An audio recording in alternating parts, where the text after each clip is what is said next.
Welcome to the Civic Pulse. Civic means society, and the Civic Pulse looks at what's going on between our families, our neighbors, and our government. Every month, we connect with diverse influencers, changemakers, and leaders. These are conversations at intersections across America. Let's go.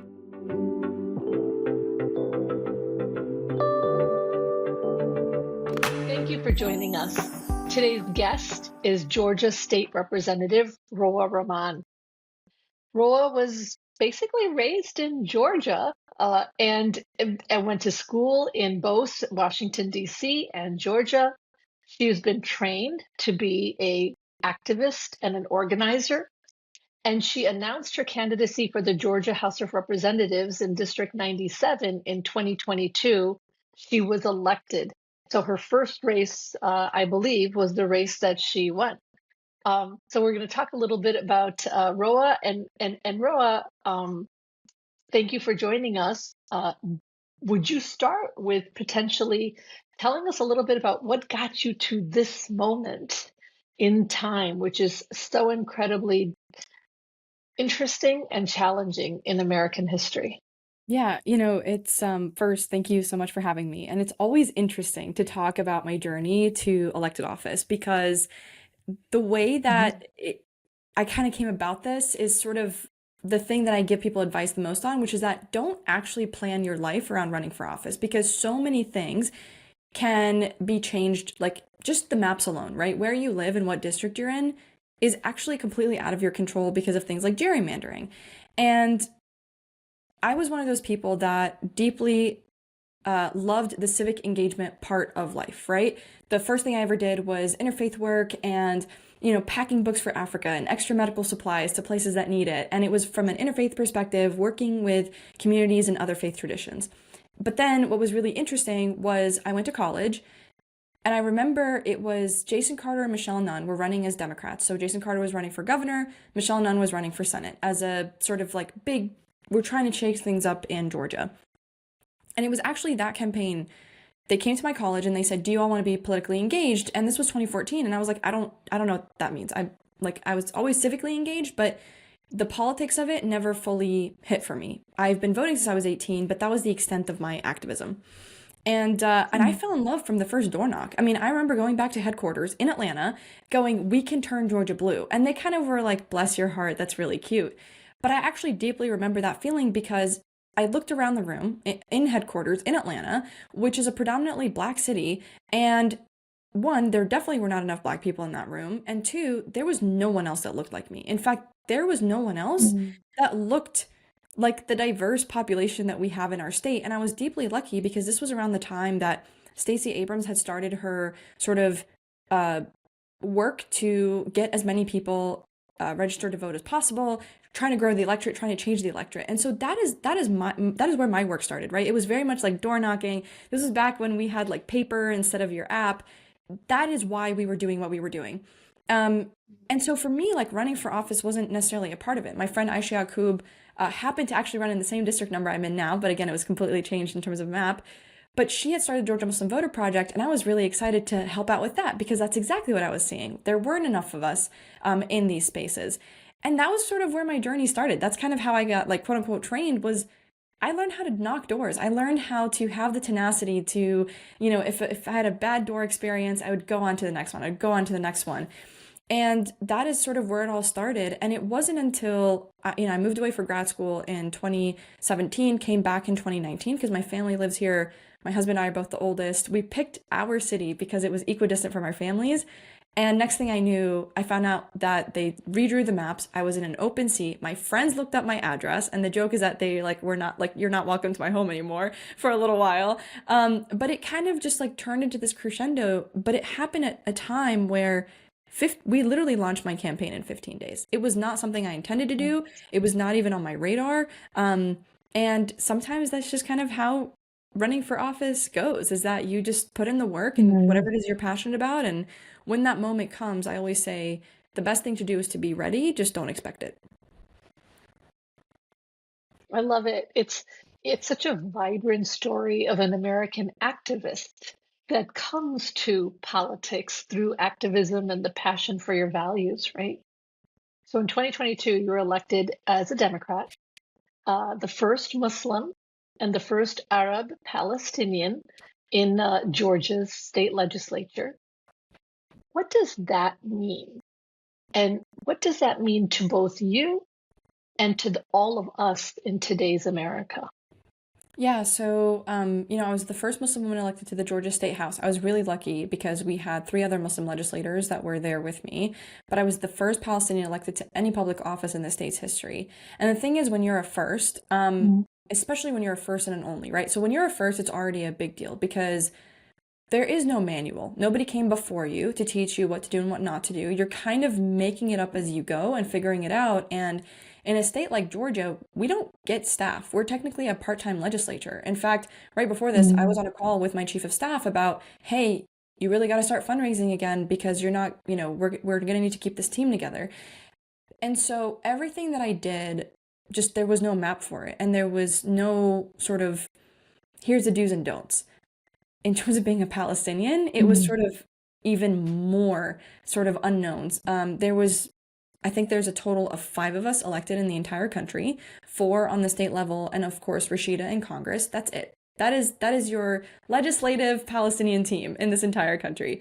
And so in addition to sort of being the first and sometimes being the only, you really have to kind of learn very quickly the system, how it works. There's no one who's built anything for you before you.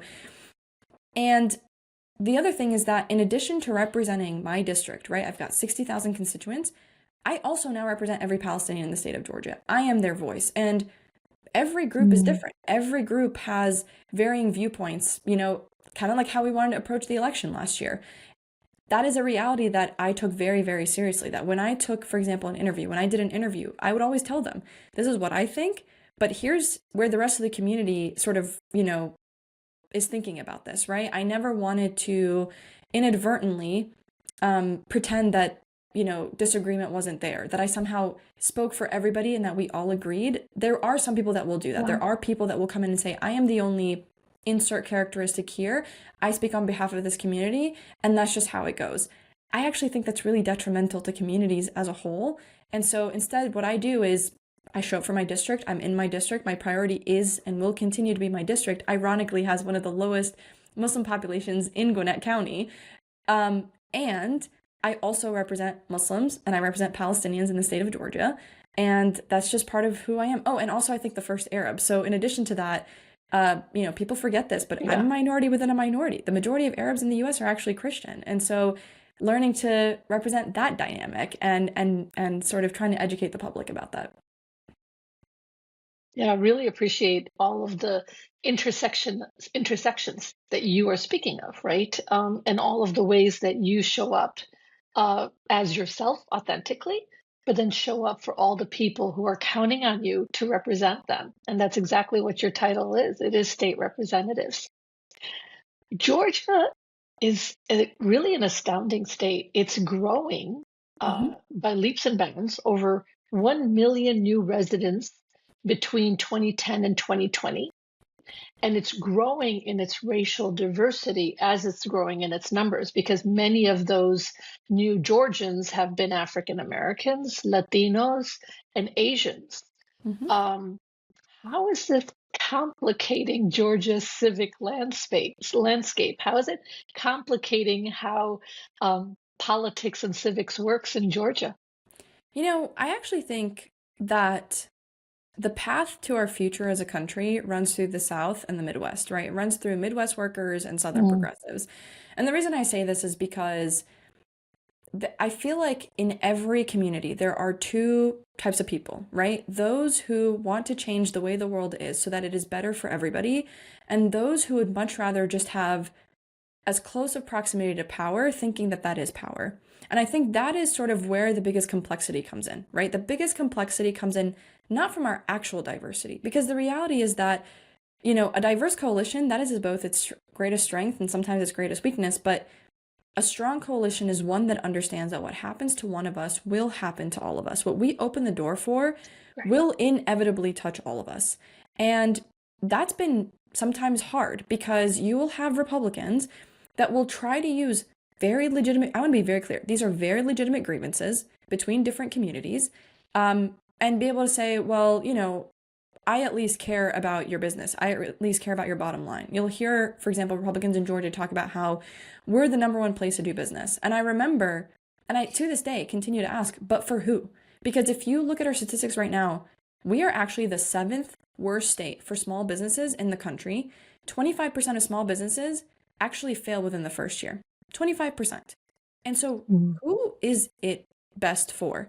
But you'll have a lot of people in our respective communities, doesn't matter, Muslim, Hispanic, Black, you name it, who will say, well, I've got my business, I've got mine, I've worked hard, and surely everything is fine. Like, surely other people are doing it wrong in some way, not realizing that the landscape has changed. That for the first time ever in the United States, more people work for corporations than small businesses. That as more of this wealth is concentrated, people are missing out on the dignity of business ownership, of home ownership, of having pride in what they're building. And that is a problem for our country as a whole. And so there's a reason that our saying as an entire nation is out of many one. So like, yes, it might complicate things.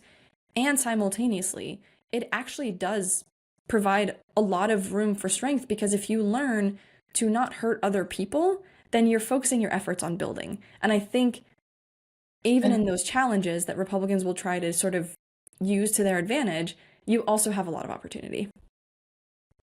Yeah. Out of many, one, right? E pluribus unum. Do you think Americans in this out of many, one identify then with a party? Because it seems that our parties are so divided right now. Or do you think most Americans identify with values, the values you really just spoke about, right? How do I run my small business? How do I take care of my family? How do my kids have good schools? What role have political parties played? And is it a growing role? Is it a diminished role? What's the role of being an independent right now? And how's it all changed? How's it changed in Georgia? And how do you think it's changed across the state and the nation? Yeah, I think we have to be aware that there's actually two different conversations that are happening here, right? First is identity.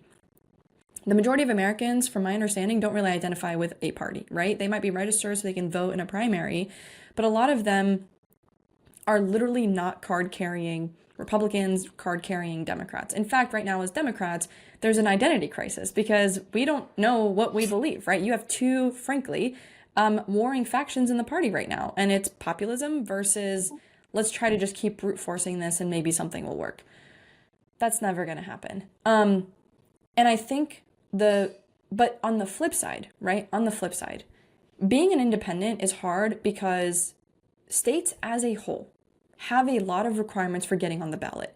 And what I've noticed is that the right, I'm not saying Republicans, the right has radicalized their people into more civic engagement, right? When I say civic engagement, I'm not just talking about voting. They will show up to committee hearings. They will show up to, the legislature to lobby. They will ask their members from city all the way up to the Senate to come and meet with their county party that they have taken over, by the way. And I think that is the part that goes missing here, which is that parties are a reflection of who shows up to them. Right now, in our Gwinnett party, and bless them, they've been the most consistent, but it is a lot of much older folks, right? They have been putting in the work. And so the question is, how do we make sure that, as sort of parties try to, figure out their identities, especially for Democrats, how do we make sure that identity represents us, not just the few? And for me, it's like, this is where the identity versus infrastructure comes in, where it's going to be on us to, one, if you want third parties, great. Are you are you fighting for ranked choice voting in your states? Are you making it easier for independents to get on the ballot? But two, until there is that viable alternative, what are we doing to fix the problem? Because that's what the right did, right? The right had the Tea Party, they took over their party. That's how the MAGA movement became what it is. I mean, people forget Republicans tried really hard to stop Donald Trump. They tried really, really, really hard. But what they did differently, I think, than what the left is doing is that they learned the mechanisms of a party and then just took it over. And there's always this in philosophy, this question of identity, right? If you have a ship and you change every single part of that ship, but the name is the same, is it still the same ship? And I think that is sort of what we should be looking at, is that we know that legally and mechanically, you essentially, because we don't have enough money, there's not enough resources, you run as a Democrat or a Republican.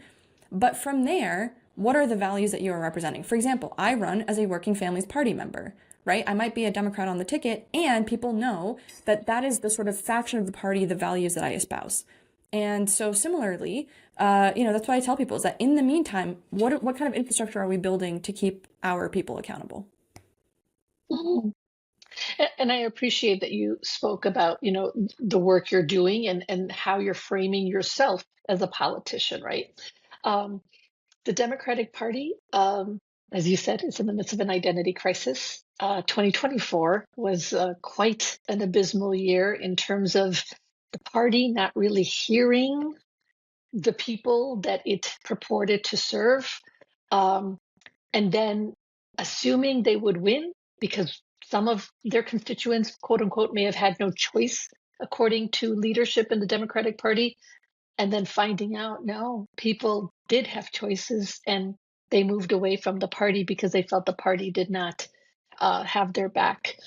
You were someone, you and I have talked about this quite a bit. You were going to speak, or we wanted you to speak at the Democratic National Convention. For all the reasons you said earlier, you would have been a perfect choice, and it didn't happen. Talk a little bit about that. How does the party get many of us back that may have felt that it abandoned us? Yeah, and this is sort of, I think, a perfect example of how, one, the thing I like to remind people is there are actually thousands of democratic groups around the country, right? You've got county parties, sometimes city parties, state parties.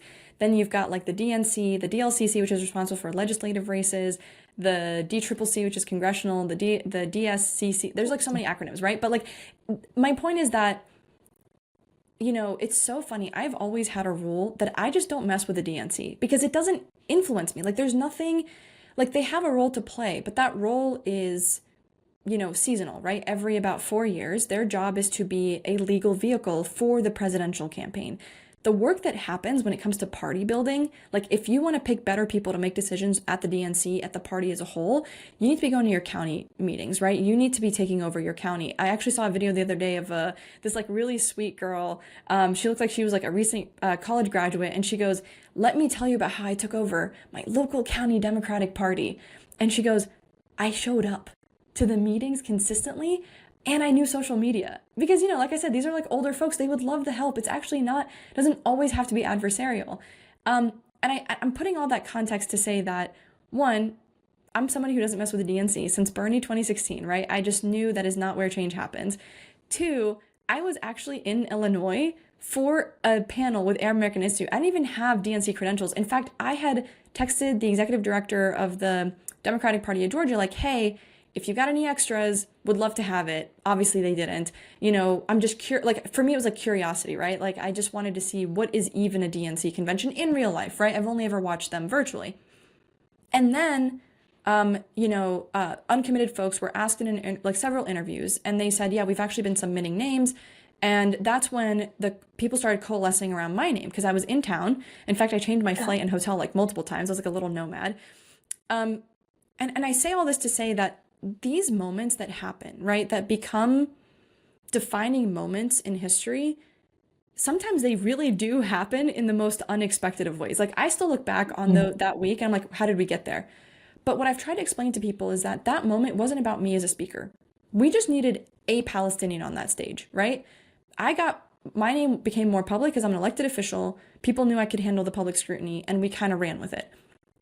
In fact, my speech was leaked. Like, it wasn't even something that I wanted out. Yeah. It's my grandfather's story, right? It was shared literally. I really mean this. It was against my will. Like, I did not know my speech was being put out there until people started texting me about it. And I was like, this was never supposed to see the light of day. This was because it had an endorsement for Harris in it, right? The condition was you get on that stage, you get the endorsement. So then it turned into a whole thing of, did you endorse? Did you not endorse? What is going on? All that good stuff. And so, one, all of a sudden, I went from representing people in my state who knew me to people all around the country. Two, I think it was a very, very important reminder, and for a lot of people, that there was still a lot of work to do, because when there are people who have shown up so consistently and they have so much sway in the party that you can't even get a Palestinian to get everyone's like 10 minutes. No, it was 2 minutes. It was literally 2 minutes on that stage. But I want to be clear, I wasn't the only one that was cut from the program. Remember, they cut the Tennessee 3. They cut a trans speaker. They cut like so many different people. And instead they had CBP agents, right? Border Patrol. They had Republicans. They had, like, I'll never forget, like, actually, that was when I decided to lean into, like, the sit-in and uncommitted and all that kind of stuff. I think a lot of people think, oh, she just got upset, she's not a speaker. No.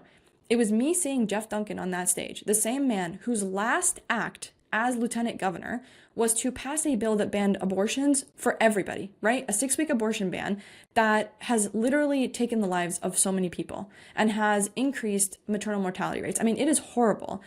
And to see that he got a space on that stage and none of the people that I was standing with was the moment that I think, one, I kind of realized where this was going. And two, this is the part that I think the party doesn't understand, which is that it was Gaza and it wasn't Gaza, right? It was Palestine, it wasn't Palestine. It was the fact that for a lot of voters, it became a litmus test in their gut. You know, like when you go out with someone and you see how they treat a waiter, like a server, someone who's like, you know, there, you kind of get a lot about that person.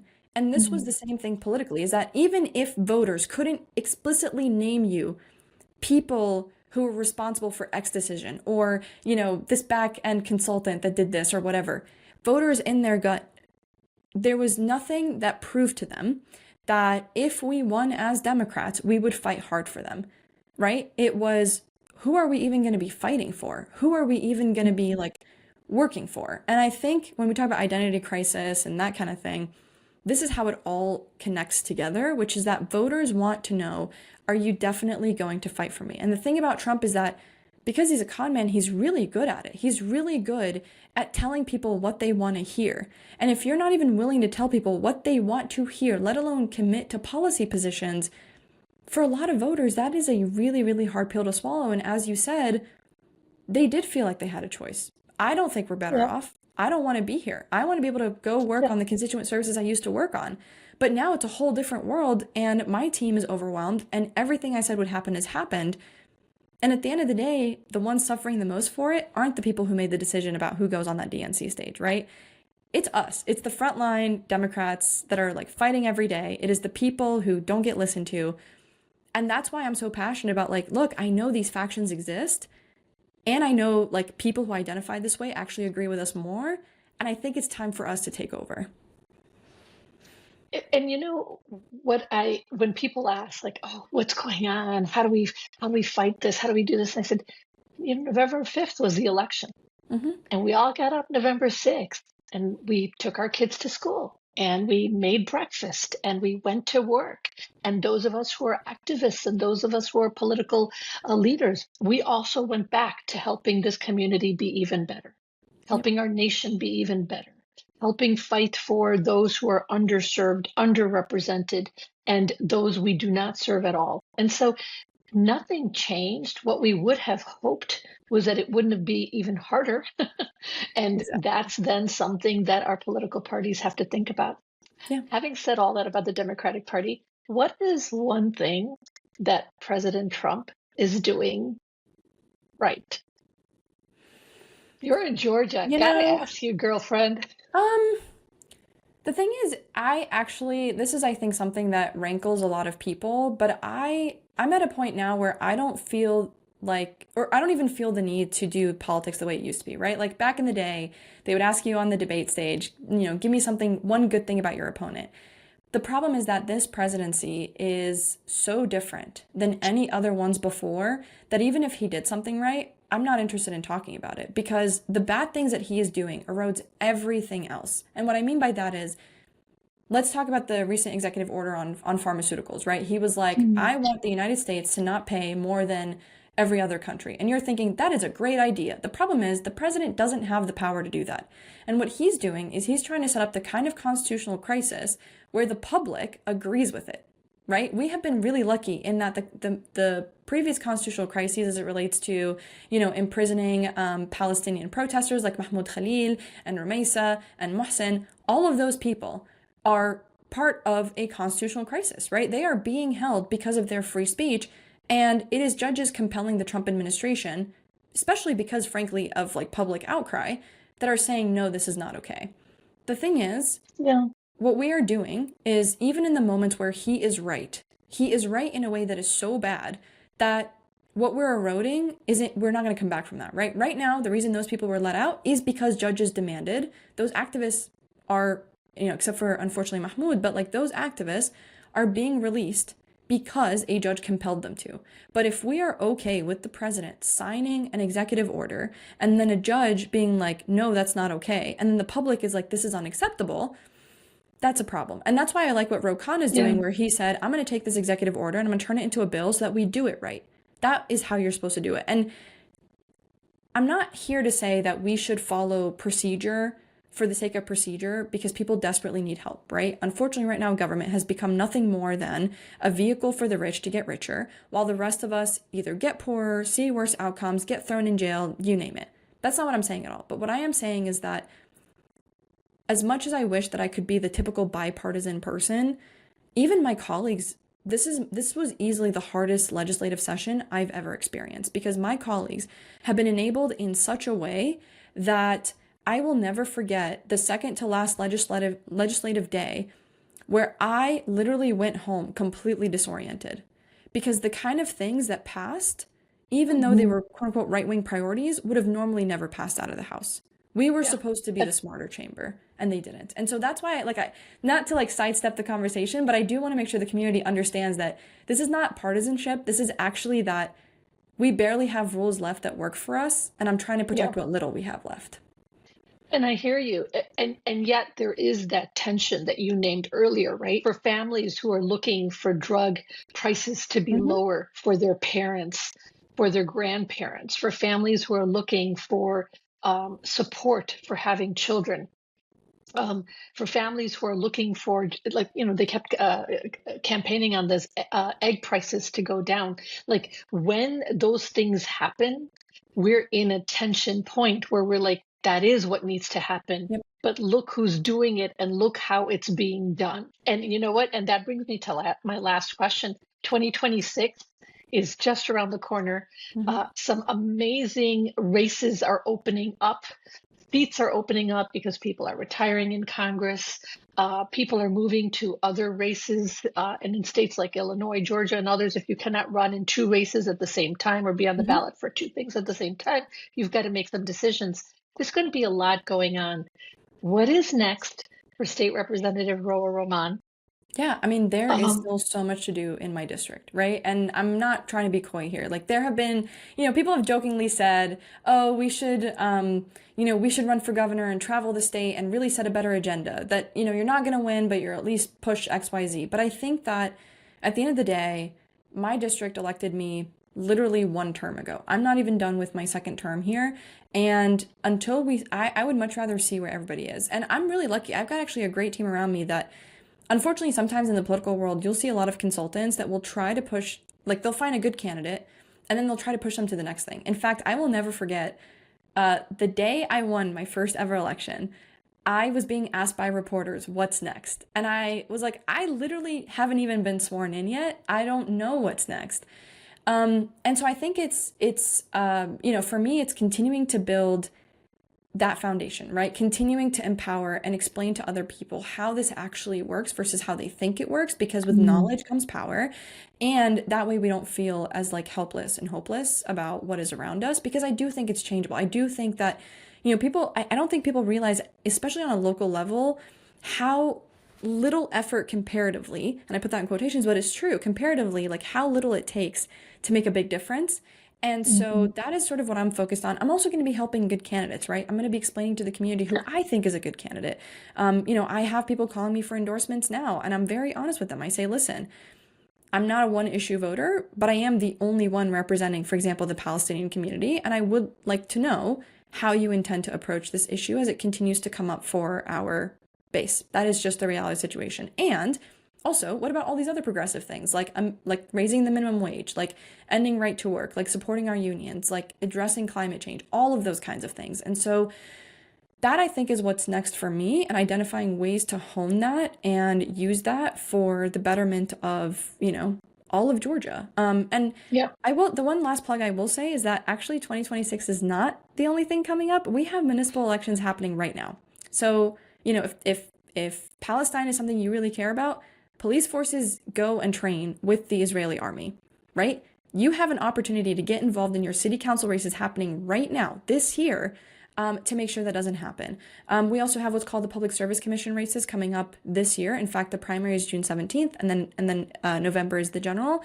But if we're able to replace 2 Republican members on that board who have not rejected a single rate hike from Georgia Power, I think that's going to be really powerful. And so there's a lot people can do right now. And I always tell them like 3 things, right? Personal, make sure you're taking care of yourself, eat those vegetables, go to therapy, work out, do whatever you need to do.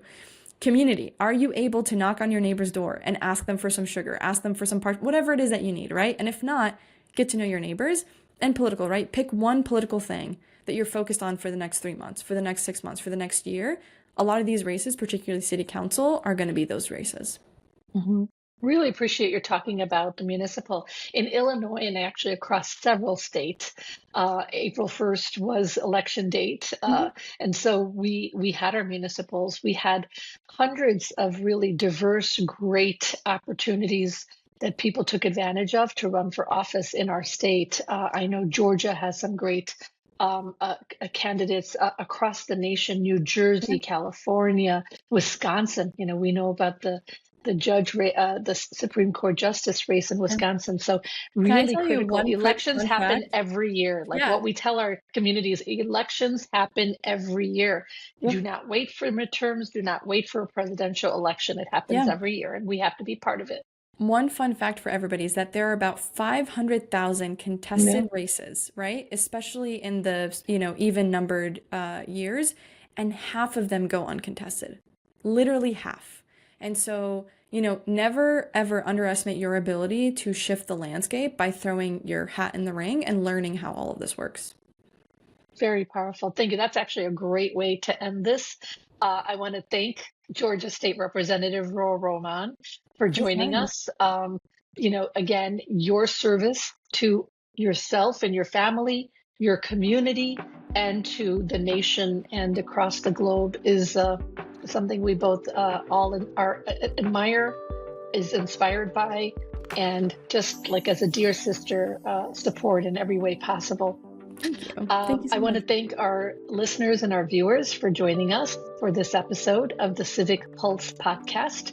And I want to thank Mohammed Ahmed and Subhan Ashrafi for helping us produce the podcast. Thank you.